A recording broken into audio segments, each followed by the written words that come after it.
Hello there, it's Paul here and welcome along everyone. Last video you'd have seen where I'd just been to my local mill, which I've just finished recording, and this video I'm going to be processing one of the wet pieces of wood. So on the lathe here, I've just trued up the end, really just took that off with a bandsaw because it was a bit jagged.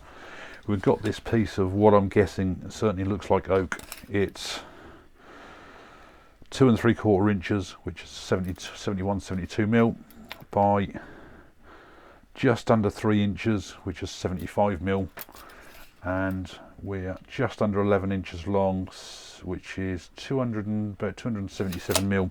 I think what I'm going to do, I'm going to rough turn this into 2 boxes. So the first thing I need to do is true this up first of all, and then see what we've got there. Certainly doesn't look like there's going to be any issues with splitting or anything like that on there. So I've got this mounted between centres, just using my more or less like my cone live centre on this end so that it just doesn't dig fully into the wood. This end I've got my stab centre, which is my 25 mil stab centre. So I'm going to get this trued up first of all and then see what we've got. Right, just to give you an idea as well, moisture content, I'm showing 22%. That's where the piece I cut, so that's 26%.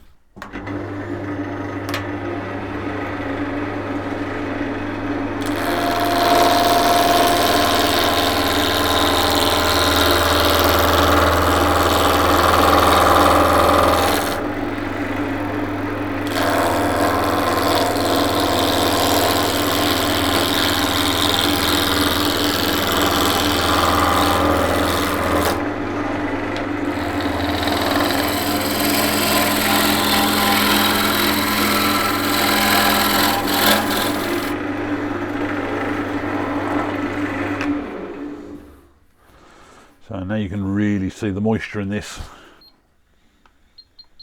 and that's what, 27%. So you can see how wet this really is inside.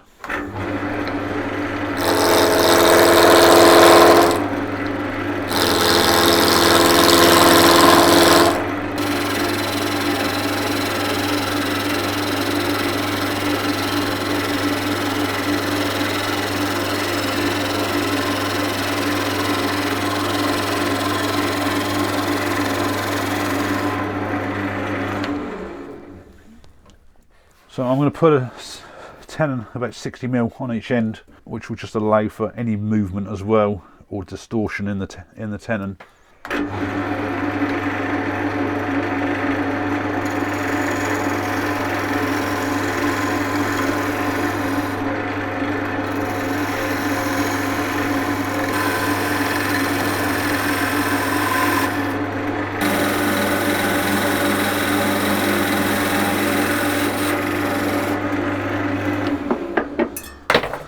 And I'll now part this in half so that we've got then 2 blanks, which then I can make 2 boxes from. I'm just going to go straight in the middle here.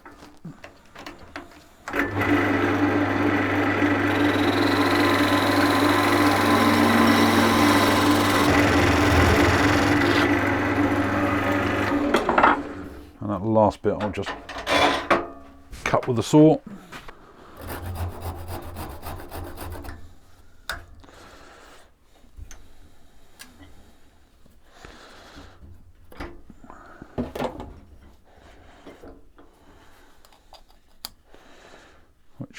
There we go, we've got 2 blanks, and as usual I will just mark where jaw 1 is going to be.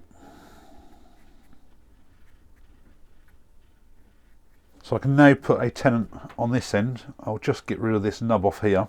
It shouldn't really make a difference, but I'll then put another tenon on here so that then I can then cut this into 2 so that one will be the lid and one will be the base.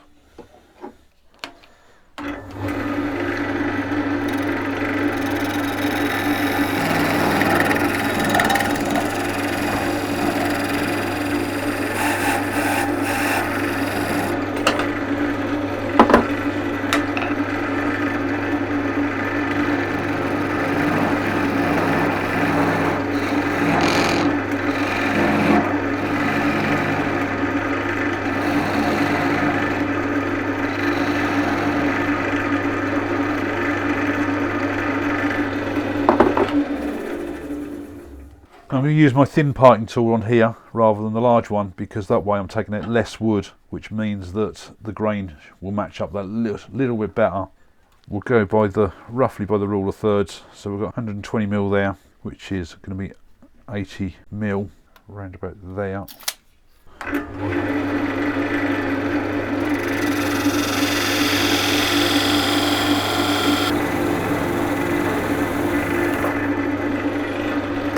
So that's going to be the lid, this will be the base, and next job now is just hollow out the inside for the base and the lid and leave quite thick walls on this. We'll still have some meat left on the wood for when we finish turning it. Just to save on time, I'm going to use a 35mm Forstner bit to take out a good portion of this, and depth wise going to probably go in there just about as far as the Forstner bit goes, so it'll leave about 20mm on the bottom there.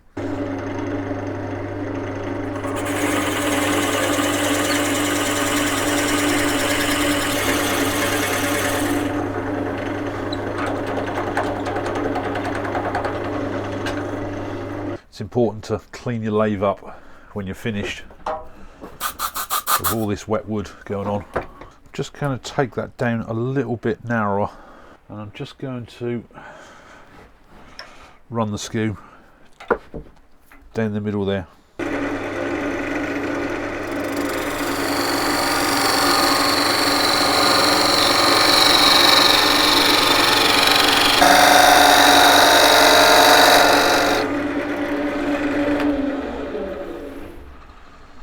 Right, that should do it. So that's the bottom roughed out. So you can see there we've got walls that are about 14mm thick, 15mm thick, but by taking that material out it just allows it to dry a lot quicker. We've still got a fairly thick base, so we've still got about 20mm on the bottom there. Now I just need to do the same with the lid. Just mark up where I'm going to put jaw one. Now for the lid, I'm just going to take a little bit out of the middle, probably about 10-15mm deep, and similar sort of width again, probably maybe not quite so wide, but for this I'm just going to, first of all, I'm going to face this off a little bit because it's not very even. Just going to use the spindle gouge on this.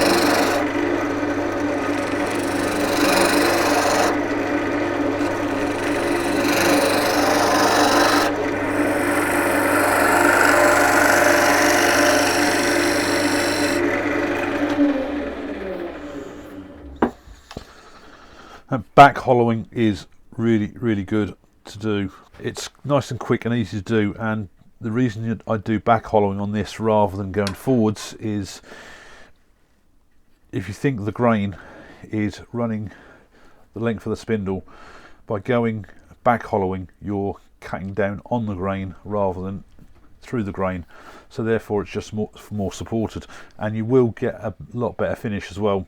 So if we see here for how quickly I've actually gone over there, I haven't really taken much out, but it allows for a little bit more scope on what I do with the actual shape.